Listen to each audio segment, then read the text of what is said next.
हमारे गांव में ठंडी हमेशा चुपचाप उतरती है। पहले कोई ध्यान नहीं देता है, फिर अचानक किसी सुबह महसूस होता है हवा बदली है।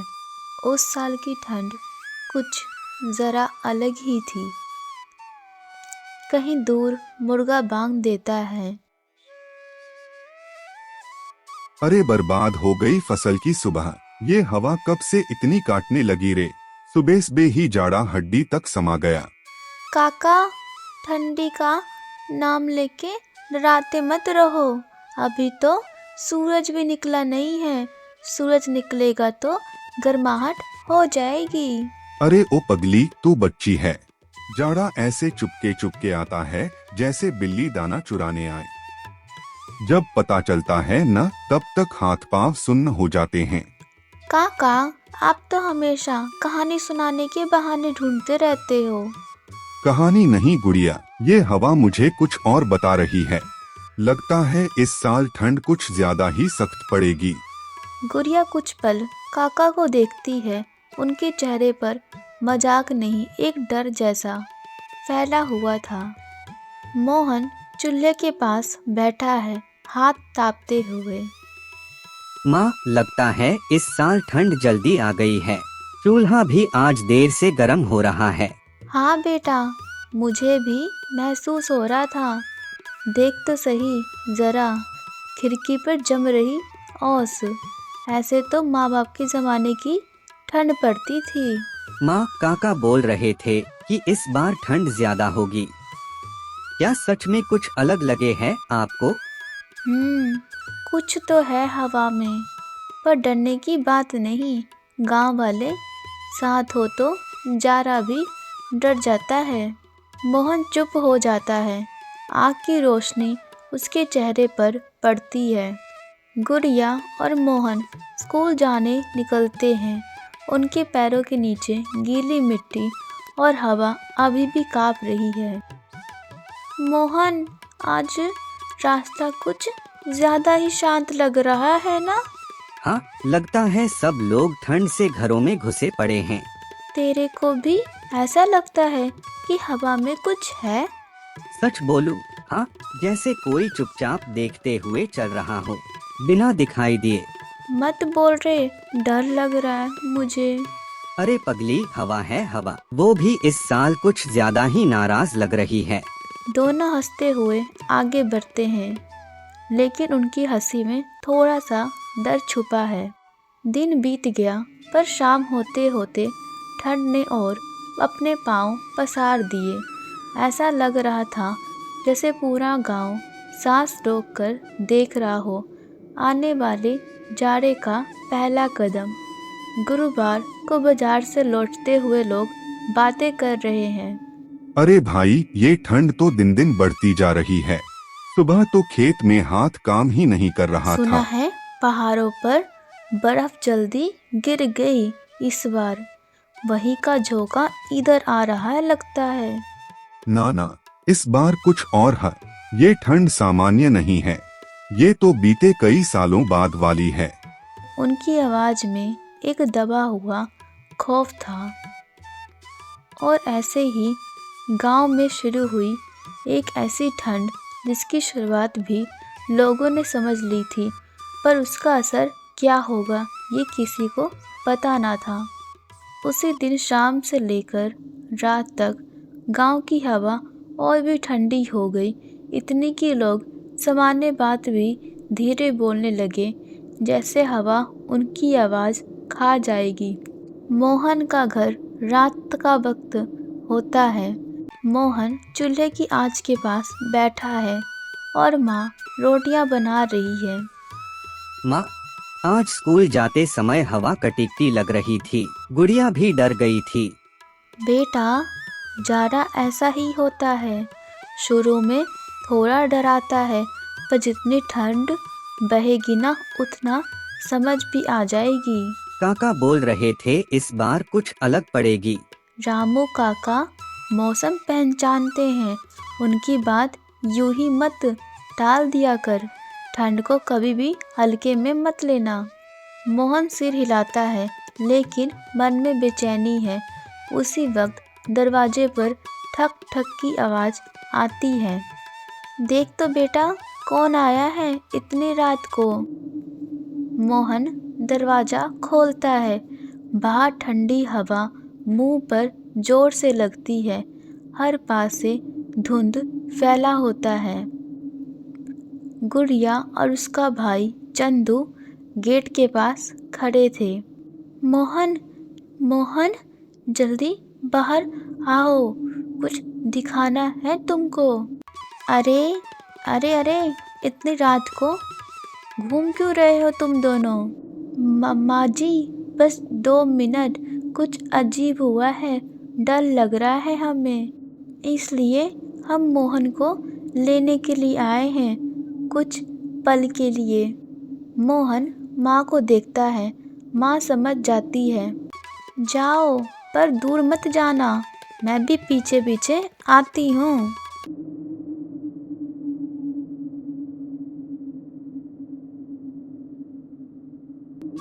गांव का कुआं, रात की ठंडी हवा होती है।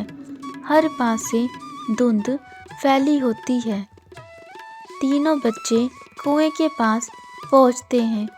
कुएं के ऊपर मोटी धुंध जम चुकी है। अरे, ये धुंध इतना नीचे कैसे आ गई? कुआं तो साफ रहता था। बात वही तो है। तू दोपहर में देखता, कुएं से हल्की हल्की भाप जैसी उठ रही थी। भाप कुएं से? हाँ, जैसे नीचे का पानी उबल रहा हो। पानी से आवाज भी आ रही थी, गू गू जैसी।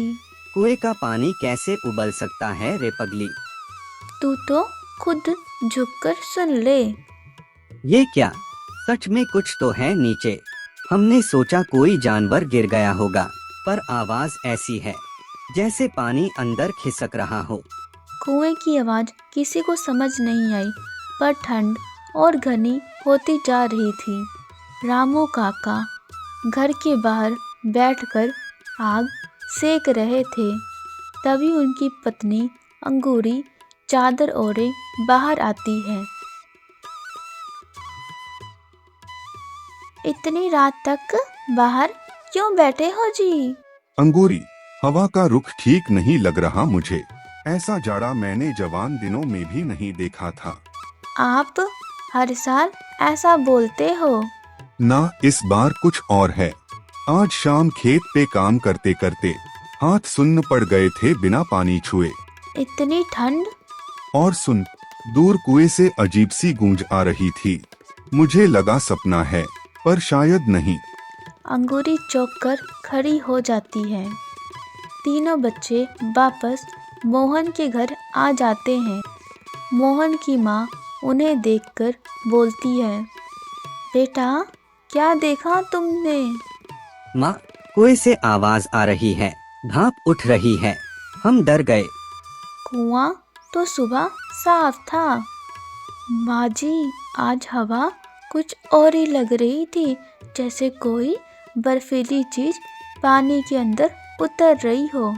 सुनो, रात को ऐसी बातें मत सोचा करो, कल काका से कहेंगे, वो देख लेंगे। फिलहाल तुम सब चूल्हे के पास बैठो। तीनों बच्चे कांपते हुए चूल्हे के पास बैठ जाते हैं। वो रात पूरे गांव में कई लोग सो नहीं पाए। किसी ने हवा में अजीब गंध महसूस किया। किसी के घर में अचानक खिड़की खटखटा उठी। और अगले दिन गांव ने वो देखा जिसके सबके मन में ठंड सी भी गहरा डर उतार दिया। सुबह गांव पर ऐसी उतरी जैसे किसी ने पूरे आकाश को सफ़ेद चादर से ढक दिया हो। धुंध इतनी घनी थी कि आदमी अपना ही हाथ ठीक से ना देख पाए। गांव की सड़क बेहद ठंडी थी। रामू काका अंगूछा कसकर घर से निकलते हैं। धरती ओस से भी भींगी और हवा चुभ रही थी। अरे बाप रे, ये कैसी सुबह है। ऐसा जाड़ा तो पहाड़ों में भी कम पड़ता है। लगता है कुएं को आज ही देखना पड़ेगा। उसी समय मोहन और गुड़िया आते हैं, दोनों चुपचाप कांपते हुए। अरे ओ बच्चों, क्या हाल बना रखा है? इतनी ठंड में बाहर क्यों निकले? काका, रात भर नींद नहीं आई। कुएं वाली आवाज याद आ रही थी। काका, आज हवा और भी भारी लग रही है, जैसे ठंड धुंध नहीं बोझ बनकर उतर रही हो। अच्छा, चलो पहले कुएं के पास देखते हैं आखिर मामला क्या है। कुआं पूरी तरह धुंध से ढका हुआ था। चारों तरफ सन्नाटा, ना पक्षियों की आवाज, ना कोई इंसान।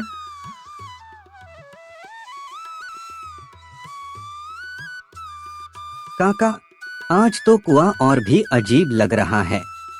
मोहन, पास मत जाना, पहले मैं देखूंगा। काका कुएं की मुंडेर पर झुककर देखते हैं। अचानक चेहरे पर डर जैसा फैल जाता है। काका, क्या दिखा आपको? पानी पानी का रंग बदला हुआ है। रंग कैसा? नीला, हल्का सा चमकदार नीला, जैसे बर्फ घुलकर पानी में मिला हो। दोनों बच्चे एक दूसरे को घबराकर देखते हैं, कान लगाते हैं, जैसे वह गहरी गूंजती आवाज आती है। अरे बाप रे, आवाज और बड़ी हो गई है। काका, नीचे मत झुकना, फिसल जाओगे। सही कह रहा है, ये कुआं अब पहले जैसा नहीं रहा। धीरे धीरे लोग भी आ जाते हैं। सबकी निगाहें डर और शक से भरी हुई है।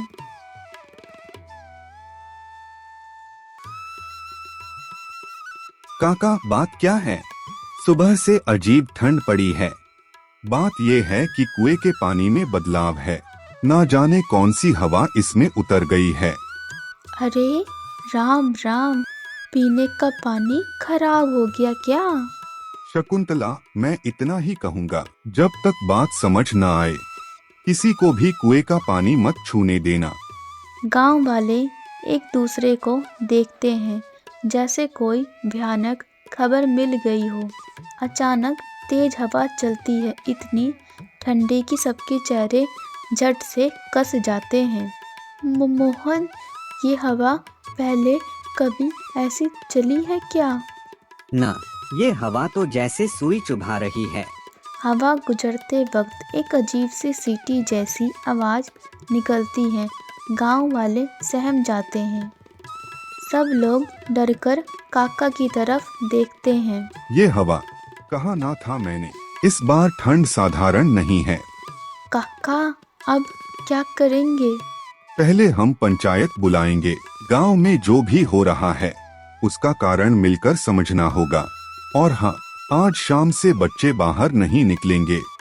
मोहन गुड़िया एक दूसरे को देखते हैं। ये बात अब खेल या कल्पना नहीं रह गई थी। उसी दिन गांव की ठंड ने पहली बार लोगों को डराया। कुएं का नीला पानी, तेज बर्फीली हवा और हवा में गूंजती अजीब आवाज, ये सब किसी बड़े होने वाले बदलाव की शुरुआत थी। शाम होने तक गांव को समझ आ गया कि ये ठंड सिर्फ मौसम नहीं, कुछ और लेकर आई है। ठंड उस दिन दोपहर होते होते और कड़क हुई, इतनी कि लोग आंगन में धूप होने के बाद भी बाहर बैठने की हिम्मत नहीं कर पा रहे थे। और जब ठंड डर बन जाए तो गांव वाले समझ जाते हैं कि अब पंचायत ही फैसला करेगी। पुराना पीपल का चौक होता है, पंचायत इकट्ठी होती है। घनी धुंध फैली होती है, ठंडी हवा जिसके आसपास मर्द, औरतें, बच्चे सब जमा हैं। सुना है कुएं में कुछ गड़बड़ है। तुमने देखा क्या? क्या देखा तो बहुत कुछ है मुखिया जी। पानी नीला पड़ गया है, गहराई से अजीब आवाज आ रही है, और ठंड तो जैसे कुएं से निकलकर हवा में घुल रही है। गांव वाले फुसफुसाते हैं, नीला पानी कभी सुना नहीं। राम राम। काका, बात क्या है? सुबह से अजीब ठंड पड़ी है। सुरेश, पानी खराब हो जाए तो बदबू आती है, लेकिन ये पानी, ये तो चमक रहा था। जैसे उसमें कोई बर्फीली चीज पिघल रही हो। भीड़ में सन्नाटा छा जाता है। मोहन और गुड़िया का डर बढ़ता है। मोहन धीरे से गुड़िया के कान में बोलता है। गुड़िया, काका सही कह रहे हैं।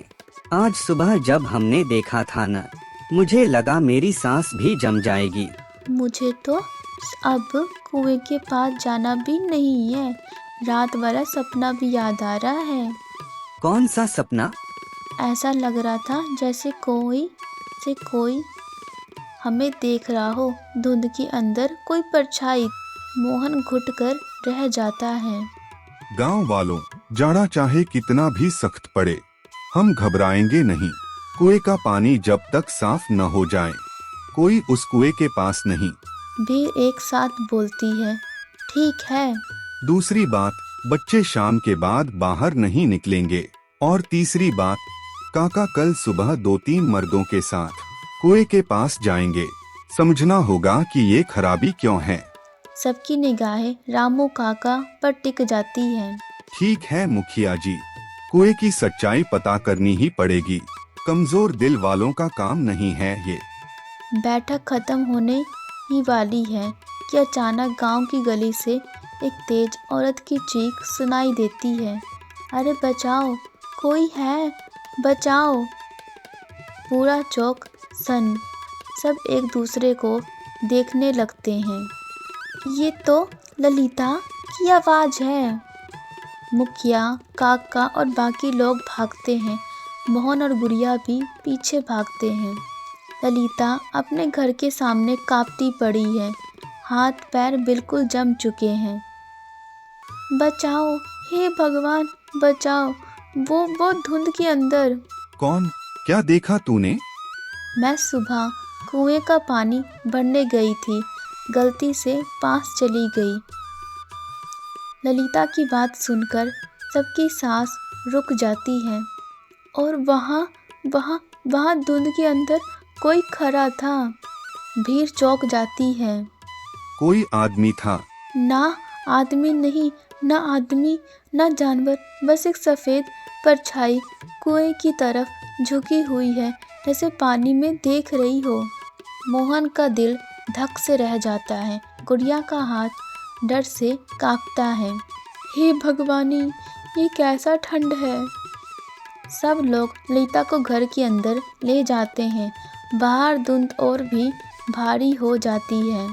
गांव वालों, आज तक मैंने मौसम की चाल के अलावा कभी किसी चीज से नहीं डरा, पर ये ठंड, ये पानी, ये धुंध साधारण नहीं है। सब चुप हो जाते हैं। कल सुबह चाहे कुछ भी हो जाए, मैं इस रहस्य की जड़ तक जाऊंगा। कुएं में क्या है, ये पता लगाए बिना गांव चैन से नहीं सो पाएगा। हवा फिर एक अजीब सी आवाज़ के साथ गुजरती है। सबके रोंगटे खड़े हो जाते हैं। उस रात गांव में पहली बार ठंड से ज़्यादा डर था और सबकी निगाहें टिक गई थी कल की सुबह पर, जब काका उसी नीले पानी, उसी अजीब आवाज़ और धुंध की परछाई का सामना करने वाले थे।